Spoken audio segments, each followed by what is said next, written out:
a couple of a text style that's annotated and one that's standard, a dimension style that's annotated and standard, and a multi-leader style that is also annotated and standard. Okay, so those are things that you got going down in AutoCAD. What are my units? What are they?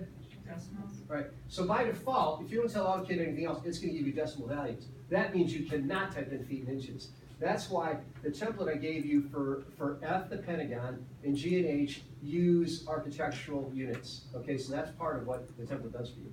And now, so if I'm starting a drawing and I want to do, let's say, drawing A, I would go here and I'd go to layer properties and I would make layers. So first of all, I'm going to show you a little trick here. This works in any kind of Windows type thing where you've got columns. If you just right click up here and you go to optimize all columns, you'll be able to read it.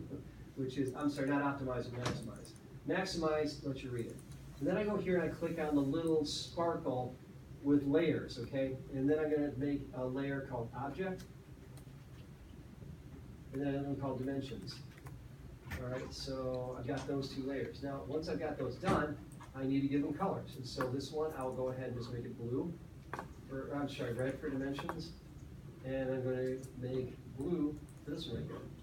Okay, now once I've got that, I have created the basic content to do drawing A. So drawing A was something like this. We went 8, and now right now you'll notice this is not clicking in, or is it? No, it's not clicking in. Okay, so right now I do not have my polar snap on. It's interesting, it's not turned on by default. So I click here and I'll type in 8, and then if I remember correctly, my next value was what, 4, I think? And then we kind of look around here. 4, and I think it's 1.5. Again, I'm kind of freestyling here a little bit, and then 1.5, and then 2.75, and then what was that, 1.25? I think it was, yeah, and then 1.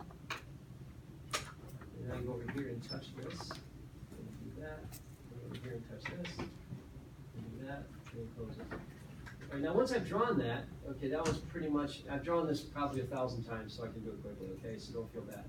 Then I go to dimensions. Now dimensions, I've not set these up either, but because this is decimal, it's real easy to dimension it. By the way, at your first prompt, notice right here, okay, what do we say if an object was inside of a less than greater than? If I hit enter, it's gonna say, oh, you want to select an object. So rather than picking 2 points of the dimensions, if I have my enter key, I can just grab it.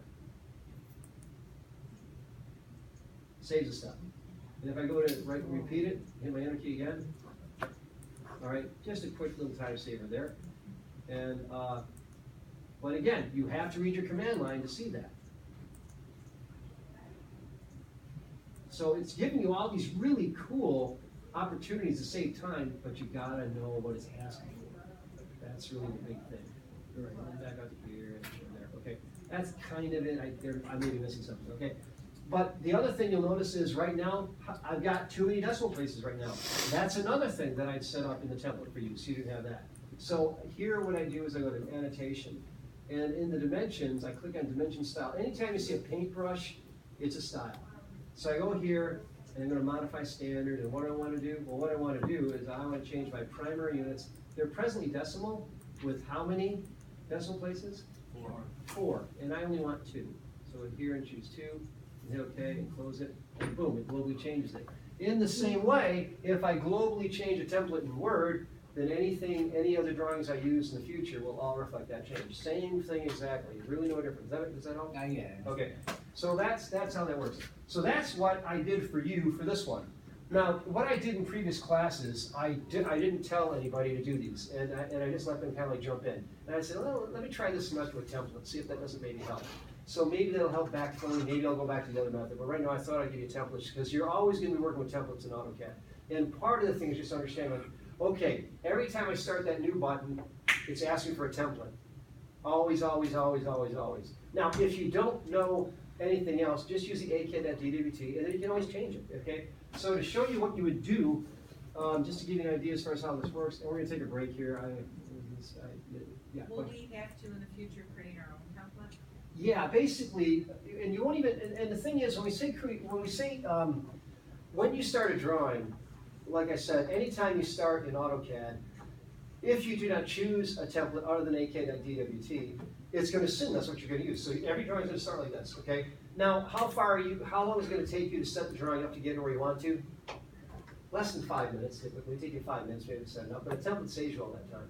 So for you guys in this particular class, I'll have you add some content, but what you're doing really is just putting in your drawing. You don't, it's not even a template at that point, because when you save it, it's just gonna be a drawing. So at the end of the whole thing, it's just, you can save that. Like for instance, when I type a memo to a customer, this is how I did it. How to make my memo for Spring Drive.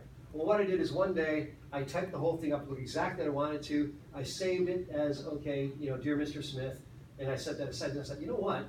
I don't want to keep on doing this. So I erased all the content, except for the intro and the outro. And then what I did is I saved that as Spring Drive letterhead template. So anytime I go in, I start it, boom, the template is used, and it saves me all that time. So that's the thing. If, in AutoCAD the same way, if you start without the template, you just got to drop in the logo and drop in the other information. That's really all it is. So just say it's a time saver is all it is. So if you have a template, great, and I'm showing you how to use them. But yeah, as we go on, you'll have to add layers and stuff like that, you know. And whether you actually save it as a template is up to you, but you're going to save it as a drawing, okay? The main goal for you is drawings, and you'll use any template you can to get you there. Once you start there, you may have to tweak it, put things in or out, and this kind of thing, but that's just part of the drawing at that point. The template's just your starting point. Does that make sense? Okay. So, real quick, one more thing, then I'm gonna let you guys, we'll take a break. What I'm gonna show you next is if I'm gonna do drawing H. Now, drawing H, if we take a look at this, it's an architectural type of thing, and I should say this, just leave it open. But as far as this goes, we have this drawing H, and we saw how this worked. And if I were to start just from the AutoCAD.dwt, let's see what that does. So we'll do the same thing, and I'm just going to go ahead and I'm still in OK right here. And where's my other drawing? Okay, whatever. Okay, so I guess I got. Oh, what did I do with it? Doesn't matter. Okay, so we're going to go here. I'm going to close out of this.